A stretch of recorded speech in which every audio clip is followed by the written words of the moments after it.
Make the string great. Yay! For this one, we're going to use a stack. For example, if the input string is lowercase a, lowercase b, capital A, C, C. We're going to look through the string and add every letter. So A goes in the stack, then we have B goes in the stack. Here's our use case if the last item in the stack -1, is a lowercase or uppercase version of what's coming in. We're going to ignore the uppercase or lowercase version, and we're going to pop off whatever we have last in the stack. So now we're going to go to A, and in this case, A is the lowercase uppercase version, so we're going to ignore it, and now we're going to pop off A. We're going to move to C, we're going to add C, we're going to ignore the capital C, and we're going to pop off the last C. The other example they give is LeetCode. This is just an example to demonstrate that if we have two lowercase letters, we're going to keep them both.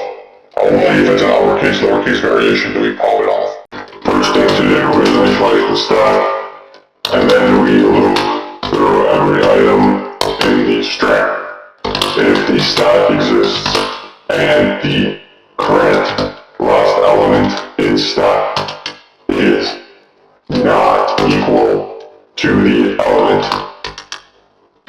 this is to handle the use case of the elite example. We will want both of these E's to come in. So in this case, this will fail this check if you append it properly. But if it's like this E, lowercase e, and this uppercase E are technically different characters. So this will pass this check, and if the last item in the stack turned into a lowercase version of itself is equal to the element also turned into a lowercase version of itself, then we know we have an upper lowercase dichotomy. At that point, we'll just pop off the last end of the stack, and because of this else statement, we don't append that upper lowercase variation. So we only append if it's either a different letter or if it's the same letter. Then we'll just return a joint stack.